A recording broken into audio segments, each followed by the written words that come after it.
Scorpio, hi. So, there's a Cancer full moon on January 12th, and it falls in your 9th house of foreign travel, long distance, really long distance travel. So long distance that it can be religious philosophy or philosophies on life and stuff like that. All that good stuff. But like big themes, big ideas. And since it's in Cancer, it really nurtures you to let go of some of the maybe programming you've had. Maybe some of that like, oh God, I believe this, wait a minute, I don't believe this, I'm letting that go. That's kind of the energy of that moon. And then there's an Aquarius new moon on January 27th, and that falls into your 4th house of home, nurturing the mother. And it's Aquarius, so it's like a non-traditional, you might find that you're planting seeds of these new non-traditional ways to nurture yourself.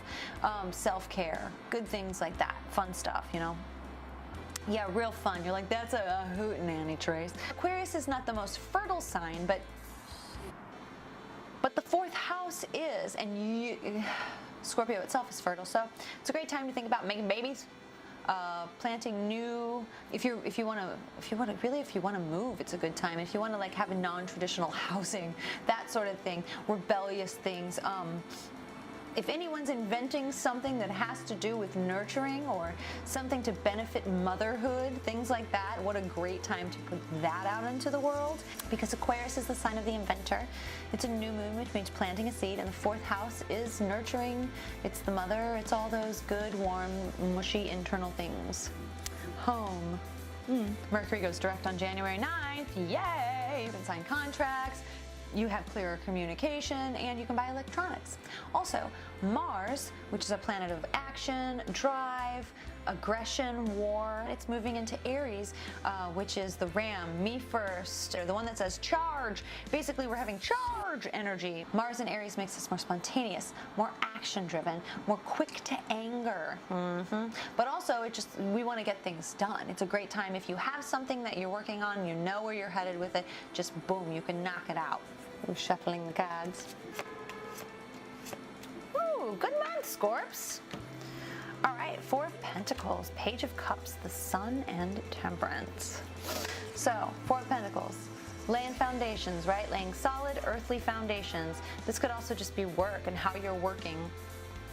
Laying foundations in your work, how you make money. This could be the new workout routine or the eating routine, health and wellness that you're working on. This could also be like, oh, it's sticking and this is a good foundation. So what you've been doing is working. Good job. Page of Cups, you're also getting some seriously interesting intuitive messages.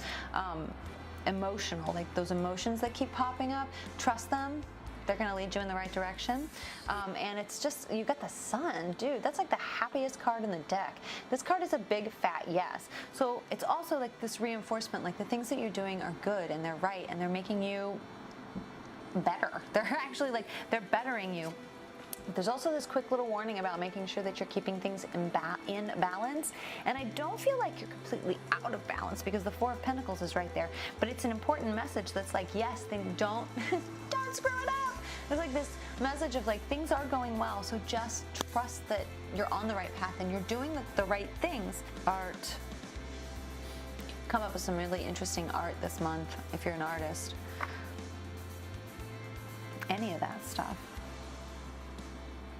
Trust your dark emotions too that come up. Like, I'm not just talking about the happy things, but if you're evoked emotionally in dark ways, it's not a bad thing. Know that that's also a compass that's helping you remain balanced. Because no one can be happy all the time. It's the goofiest thing. I mean, I'm talking to Scorpios. You guys are like, yeah. But like, no one can be happy all the time. And when the dark emotions come up, it's probably a really good idea to stop, take a moment and embrace them. Instead of just being like, oh, how do I get to happy again? Because you're actually really pretty happy. And I think that's a good thing. But there's also this there's this little nagging dark emotion that's sort of tickling your tailbone. And it's important to sometimes turn around and sit with it so that you don't get overwhelmed. If you don't keep that in balance, like you run the risk of losing this awesome like stasis that's been happening, especially like in December. Sacred Symbol Oracle cards. And, oh, that guy just flew right out. What is going on here? Well, trust your gut. This is very much listen to your dreams. Keep a dream journal by your bed. If you don't, your intuition's trying to speak with you. That flew out, and I feel like there's another one that needs to come out. So I'm not going to ignore that. This guy. Safe travel. This is also like, it's an omen, and it's funny because that full moon's in the 9th house for you, which is all about, I just said, long distance travel. We want to do it. We want to get it out. Get it out, my friends. So you're blessed on travels. That's safe travel. But it's important to keep repeating the mantra to yourself, like, I am safe, I am safe. Like taking those risks, taking your mind to new places. Just know that you're safe.